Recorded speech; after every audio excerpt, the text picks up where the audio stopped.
How can you possibly grow a YouTube channel when everything takes so long and there isn't enough time? Well, I was in that position years ago, but I figured out how to fix it. And over the next 4 years, I used it to generate 2 YouTube Silver Play buttons. I built 3 7-figure offers, and I traveled the world, all because I figured out how to manage my time, starting from absolutely nothing. So in this video, I'm going to show you exactly how I did it and how you can use this same system to build a YouTube channel that generates $1 million, even when you have no time to spare. All right, so the way that this works is in 3 stages. When you get to the final stage, your calendar is going to start acting like an ATM machine. So let's get into stage 1. And this is where most people fail, not because they have a bad strategy or they suck on camera, but because their calendar, it looks like this. They have work, they have clients, team meetings, family time, every slot is completely filled. And what most people try to do is then add YouTube on top of all of this. And that's exactly why people fail, because well, you can't build a channel just by squeezing it into a schedule that's already breaking you.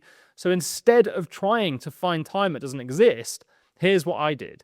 So realizing I'd never get anywhere if I didn't fix this problem, I decided that for 7 days, I'd track every single thing I did. Every time I had a Zoom call or sent a Slack message or an email, every time I went to the bathroom, all of it got logged on this sheet. My gosh, that was a long way. Then, at the end of the week, I looked at that list and I cut everything that wasn't helping my channel or business grow, and I pasted it onto a separate list. And what this revealed was shocking. Every morning, I was spending an hour in bed scrolling the news. Every day for 45 minutes at lunch, I was scrolling random stuff on social media, and I lost hours to Slack conversations that happened throughout the entire day. In the end, it revealed 10 hours a week I was wasting. So I took that time, and every morning, Monday to Friday, I put 2 hours at the start of the day and named it no time.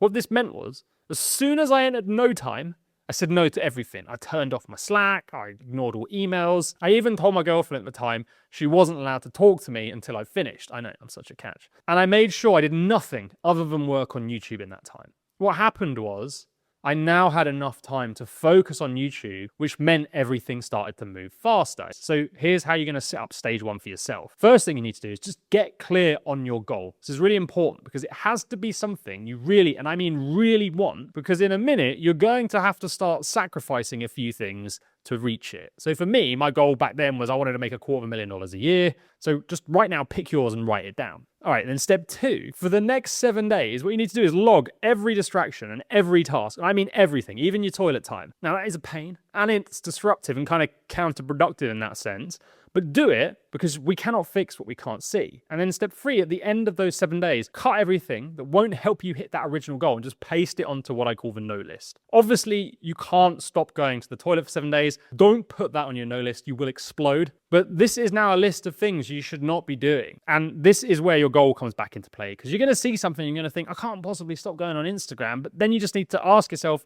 is doing that thing actually going to get you to your goal, or is it slowing me down? And when you think like that, cutting things gets a lot easier. And then step 4, take every hour that you just freed up and block it into your calendar, label it no time, guard this thing like crazy, because this time is the thing that's going to make you $1 million. All right, so now with those hours protected, you have fixed the #1 reason people can't grow channels or businesses, and you've laid the foundation for everything that follows in stage 2. In stage 2, this is where things get interesting, because even with your time protected, this is still a big problem everyone has to solve. It's standing between you and $1 million. But I figured out how to solve it, resulting in my channel blowing up. Look, you can see where I figured it out right there. Boom. So around this point here, I kept seeing these videos from Mr. Beast. And he was saying the same thing. For success on YouTube, just make every video the best you can. So I thought, you know what? I'll just do that. So I tried to write the best scripts, make the best thumbnails, and do the best editing all at once. And by the end of the week, I'd run out of time because Mr. Beast had a full-time team and unlimited resources, and he was a full-time creator. I had 2 hours a day, which is just simply not enough to get good at every single part of YouTube at once, meaning I actually ended up falling more behind than when I started. So I came up with this idea, and this is what eventually took me from 2 hours a day to making $1 million. And instead of trying to get good at every part of YouTube, I just decided to use my time to master one skill. So what I did was I split my no time in 2. Half of it went into getting better at that one specific skill. The other half went into doing everything else well enough to keep posting every week consistently. I did this for 90 days. For the first 90 days, I put everything I could into writing the best scripts I could. And the channel didn't blow up, but I started getting comments like, why doesn't this have more views? And here before this channel blows up. So I could see that something was working. Then the next 90 days, I obsessed over strategy and I started actually figuring out how to get homepage views, and I saw a bit of an uplift. Then in the next 90 days, I went all in on thumbnails and titles, and look, you can see how they suddenly transformed from boring to more interesting, right? And then it was like everything I'd worked on for the previous year just kicked in at once. Old videos started blowing up and people kept coming back. And the coolest thing was I started to make money because these new viewers were hiring me for calls. They were asking me to do editing. I was getting more business as a freelancer too. It turned out Mr. Beast was right. If your content is twice as good, you don't get twice the views, you get 10 times the views. But what you never mentioned was that you also get 10 times the sales. So here's how you master stage 2 yourself. First, just pick one area of YouTube to focus on for the next 90 days. The main ones are strategy, scripting, thumbnails, titles, presenting, and editing. Then split your no time in half. So for me, I had half of my mornings on the task I wanted to get good at, half doing the rest of the work to stay consistent. What you're going to find is after 90 days of focused work, you're going to be dramatically faster and better at that one skill. And after 18 months, you will have leveled up across the key areas that will transform your channel into a views and sales machine with the potential to make $1 million. But here's the thing. Something bad happened at this point, and this is going to stop you making $1 million if you don't fix it. So here's how I got around the issue. So the channel is now very successful, and I have ton of freelance clients. I also had my production company I was running at the time. I had one-to-one calls coming in. I had sponsorship requests. I had affiliate stuff going on. And I'd hit $25,000 a month doing this, which sounds great. But because I was doing so many things, I was kind of back to square one where I had no time. And my income had hit this wall. I couldn't break through it no matter what I did. So I went and did what I did in stage 1 again. I just audited everything in the hope that my old trick might work. But this time, everything on my list was growing the channel and making me money. Even the toilet time had become profitable.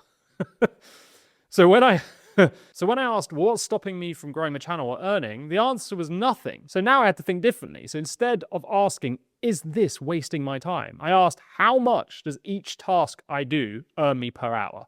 And what I found was freelance work was paying me 6 times less than my other clients. I also found that some clients were taking up twice as long for the same money as others.